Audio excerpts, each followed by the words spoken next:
అంతరత్వాధికరణము అంతరత్వాధికరణము అంతరత్వాధికరణము అంతరత్వాధికరణము అంతరత్వాధికరణము. ఇక్కడ సంగతి ప్రత్యుదాహరణ సంగతి. విషయం ఏమిట్రా అంటే బృహదారణ్యకోపనిషత్తులో ఉషస్థ బ్రాహ్మణము కహోల బ్రాహ్మణము రెండు బ్రాహ్మణాలు ఉన్నారు. ఇద్దరు ఒకటే లాంటి ప్రశ్న అడిగారు. అందుకని వాళ్ళిద్దరు అడిగింది ఒకటే అంటాడు. ఉషస్థ కహోల బ్రాహ్మణంలో ప్రతిపాదిత విద్య భేదమా అభేదమా? ఎందుకని ఉషస్థ కహోల ప్రతిపాదిత విద్య ఒకటా రెండా? యత్ సాక్షాత్ అపరోక్షాత్ బ్రహ్మ ఏ ఆత్మ సర్వాంతర అన్న పాఠం వీడు తద్మే బ్రూహి. యత్ సాక్షాత్ అపరోక్షాత్ బ్రహ్మ, ఇది నువ్వు అనుభవించేటువంటి బ్రహ్మ ఏదైతే ఉందో, ఏ ఆత్మ అయితే అందరిలో ఒకటిగా ఉందో, వాడు చెప్పేది చూడండి, నువ్వు ఏ ఆత్మనైతే అనుభవిస్తున్నావో, ఏ ఆత్మ అయితే అందరిలో ఉందో తద్మే వ్యాచక్షరు, అది నువ్వు నాకు చెప్పు అన్నారు కనుక రెండిట్లోనూ ఉషస్థ బ్రాహ్మణంలో కహోల బ్రాహ్మణంలో ఒకటేలాగుంది పాఠం. అందుకని పునరుక్తి పరిహారం.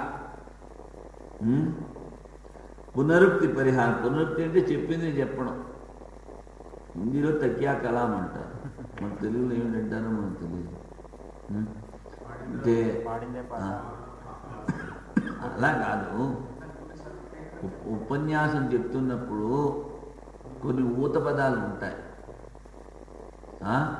అవి గడిగడికి చెప్తూ ఉంటాడు. ప్రతిసారి చెప్పి అంటే అంటే ఊత పదాలు అంటే వాటికి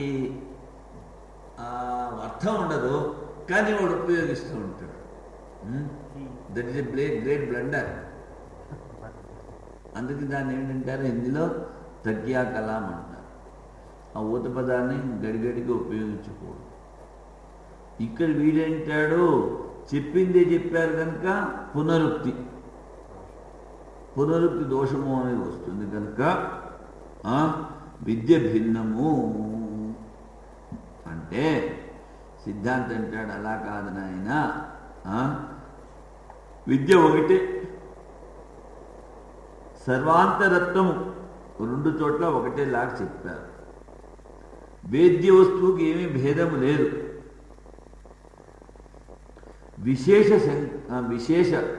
విశేషమైనటువంటి ప్రశ్నల నివృత్తి కానీ రెండుసార్లు చదివారు. తత్వమసి మహావాక్యము. అసలు ఇక్కడ సామాన్య లక్షణం అడిగాడు ఒకడు, విశేష లక్షణం ఒకటి అడిగాడు. అది మనకు టీకాలు తెలుస్తుంది. అంతరత్వాధికరణం కదూ. విద్యాభేదోత విద్యా ఐక్యం స్యాత్ ఉషస్థ కహోలయో. ఉషస్థ బ్రాహ్మణంలో అదే మనం ప్రసంగం చెప్పుకున్నాం. ఏమిటి ప్రసంగము? ఆ జనకుడు 100 ఆవులు కొమ్ములకి బంగారం పెట్టినట్టు 5 తులాలో 10 తులా ఎంతో పెట్టాడు మొత్తానికి. లేకపోతే 5 కాసులే పెట్టాడు.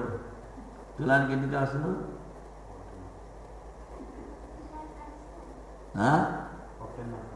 1.5 కాసు ఏదో మొత్తాన్ని కట్టాడు. కట్టి మీ అందరినీ పిలిచి, మీ అందరిలో ఎవడు పెద్ద బ్రహ్మజ్ఞానం వాడు తీసుకుపోరాదు. ఎవడు వస్తాడు ముందుకు? ఎవడు రాలేదు. యాజ్ఞవల్కు పట్టుకుపోతాడు. నువ్వు పెద్ద బ్రహ్మజ్ఞానమే అని అందరూ వాడు వెనకాల పడ్డారు.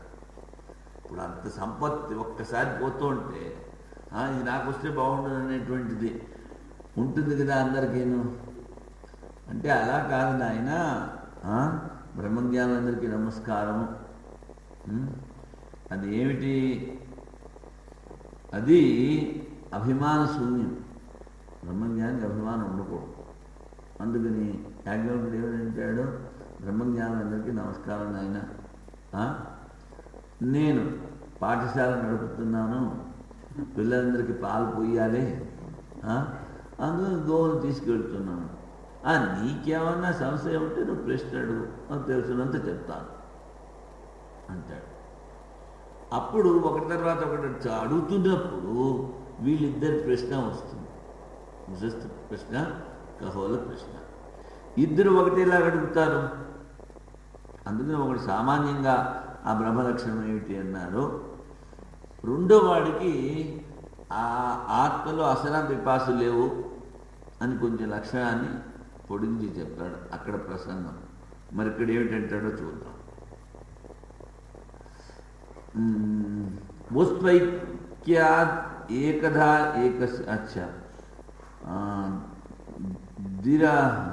దిరామ్నానాద్ విద్యాభేద ప్రతీయతే. లేకపోతే పునరుక్తి దోషం వస్తుంది కనుక 2 సార్లు చెప్పారు కనుక విద్య వేరని చెప్పుకోవాలి అంటాడు పూర్వపక్షి. సర్వాంతరత్వం ఉభయోరస్తి విద్యా ఏకతా. సర్వాంతరత్వం ఇద్దరు చెప్పిన చోట ఉంది కనుక విద్య ఒకటే. శంకా విశేష నృత్యై. చూడండి, ఇప్పుడు చెప్పాను కదా, సామాన్యంగా సర్వాంతరత్వము ఇద్దరు అడిగిన దాంట్లోనూ ఉంది. విశేష శంక, నిత్య అంటే ఖండించడానికి. వాడి విశేషమైనటువంటి వాడు ప్రశ్న వేశాడే దాన్ని ద్విపాఠ తత్వమసివత్ 2 సార్లు పాఠం వచ్చింది తత్వమసిలాగా.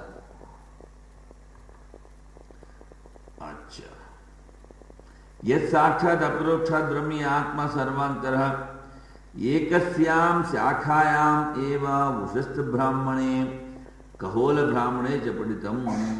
ఒకే శాఖ, వాజస్నేహి శాఖ. 2 అపరోక్షాత్ ఇత్యత్ర విభక్తి వ్యత్యేన అపరోక్షం ఇత్యర్థ. అపరోక్షాత్ అంటే అపరోక్షం యద్వస్తు త్వం అనుభవసి. నువ్వు దేన్నైతే అనుభవిస్తున్నావో దాన్ని మాకు చెప్పు. తయోరుభయోర్ బ్రాహ్మణయోర్ అన్యూనాతిరిక్తతయా పఠితస్య వాక్యస్య పౌనరుక్తి అపరిహారాయ విద్యాభేద. ఏమి ఎక్కువ చెప్పలేదు, తక్కువ చెప్పలేదు, 2 ఒకటే, ఇద్దరు ఒకటేలాగా ప్రశ్న వేశారు కనుక పునరుక్తి దోషాన్ని పరిహరించడానికి ఇక్కడ విద్య వేరు అని చెప్పండి అని పూర్వపక్షం. ఇది ప్రాప్తే ద్వయోరపి బ్రాహ్మణయో సర్వాంతరత్వం ప్రతిపాద్యతే.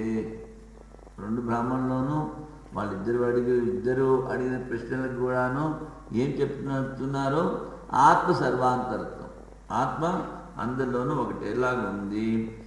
ఏకస్మిన్నేవ వస్తుని సంభవతి. సర్వాంతరత్వం 2 ఉండకూడదు. అన్నిట్లోనూ ఉన్నది అంటే అది ఒకటే వస్తువు అయి ఉంటాడు కదా. ద్వయోస్తు వస్తునో ఏకతర్స్య బహిర్భావో అవశ్యం భావి. 2 వస్తువులు లోపల ఉన్నాయి అని చెప్పే కన్నా 2 వస్తువులు ఉన్నప్పుడు ఒకటి బయట ఉంది, ఒకటి లోపల ఉందని చెప్పచ్చు. అందుకని తస్మా సర్వాంతరస్య వేద్యస్య ఏకత్వాన్న విద్యా భేద. సర్వాంతరత్వం ఒకటే కనుక విద్యా భేదం కాదు. నచ పునరుక్తి. నువ్వన్నావే పునరుక్తి దోషం వస్తుందని, అది కూడా సమం కాదు. ఎందుకని? శాఖాంతరే దశ విశేష శంక అపనుత్యర్థము.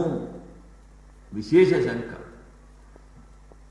సర్వాంతరత్వం అడిగాడు, ఆ తర్వాత దానికి అసనాపిపాసులు లేవు, సుఖ దుఃఖాలు లేవు, ఇలాంటివేను ఇంకా దానికి విశేష లక్షణాలు చెప్తారు. అందుకని విశేషమైనటువంటి ప్రశ్న వేశాడు కనుక దానికి మళ్ళీ ఆ సమాధానం చెప్పారు. కానీ తత్వమసి 9 సార్లు చెప్పారు. తత్రాపి ఉపపత్తే తథా అత్ర. అదేవిధంగా ఇక్కడ కూడా ఉషస్థ బ్రాహ్మణేన దేహాది ఆత్మత్వ శంక అపోద్యతే. ఉషస్థ బ్రాహ్మణంలో ఏం చెప్పారో చాలామంది దేహమే ఆత్మ అనుకుంటూ ఉంటారు. ఈ దేహం ఆత్మ కాదు అని చెప్పి ఆత్మస్వరూపాన్ని నిరూపించారు. మరి కహోల బ్రాహ్మణంలో దేహాది వ్యతిరిక్తస్య బ్రహ్మత్వం ఆపద్యతే. దేహం ఆత్మ కాదు అన్నది మొదటి ప్రశ్నకి జవాబు. రెండవ దాంట్లో విశేషం ఏంటి?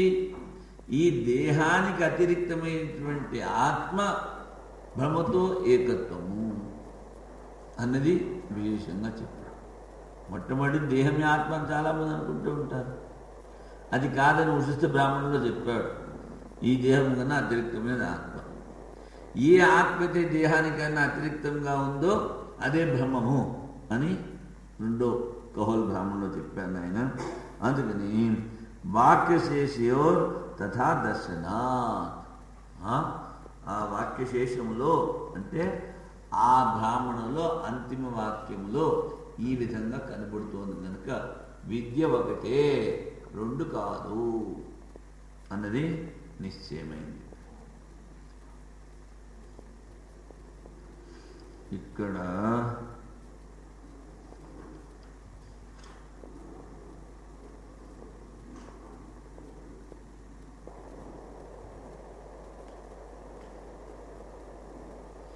అచ్చా అన్యథా భేదాన్ భూపత్తిరిది చేన్న, ఇదే కదా. అచ్చా అంతరా భూతగ్రామవత్ స్వాత్మనః, అంతరా భూతగ్రామవత్ స్వాత్మనః, అంతరా భూతగ్రామవత్ స్వాత్మనః, అంతరా భూతగ్రామవత్ స్వాత్మనః, అంతరా భూతగ్రామవత్ స్వాత్మనః, అంతరా భూతగ్రామవత్ స్వాత్మనః. సంగతి చెప్పాను లేదు. అంతరాధికరణము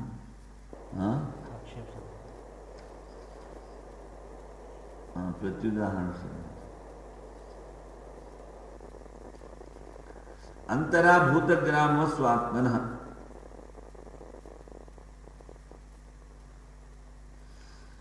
అంతరా అంటే లోపల, భూతగ్రామవత్ ఏ విధంగా అయితే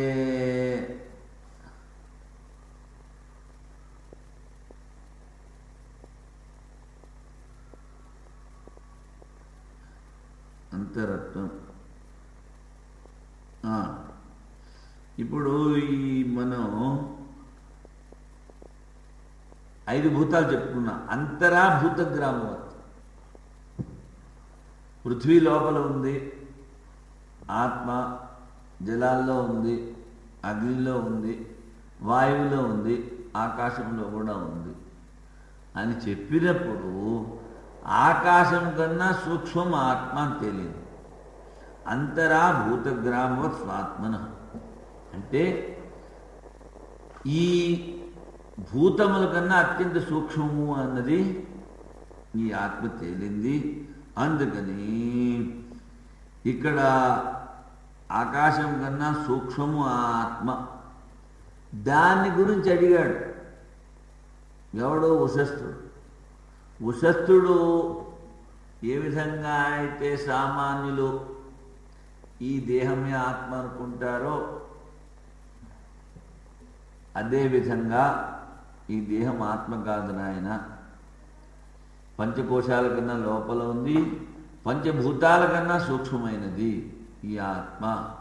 పంచభూతాల కన్నా సూక్ష్మమైనది అని చెప్పినప్పుడు భూతములతో నిర్మించినటువంటి సూక్ష్మ స్థూల శరీరముల కన్నా భిన్నమైనది ఆత్మ అని తెలియదు ఒకటి. తర్వాత మరి వాడు అడిగాడు, వాడు ఇదే ప్రశ్న అడిగాడు కదా అంటే ఇక్కడ దేహం ఆత్మ అని కాదు అని చెప్పారు. దేహం కన్నా అతిరిక్తమైనది ఆత్మ అని చెప్పి ఈ దేహానికన్నా అతిరిక్తంగా ఉన్న ఆత్మే బ్రహ్మము అని అక్కడ కహోళ బ్రాహ్మణంలో చెప్పారు. అందుకని అన్యథా భేదానుపత్తిరిచ్చేన్న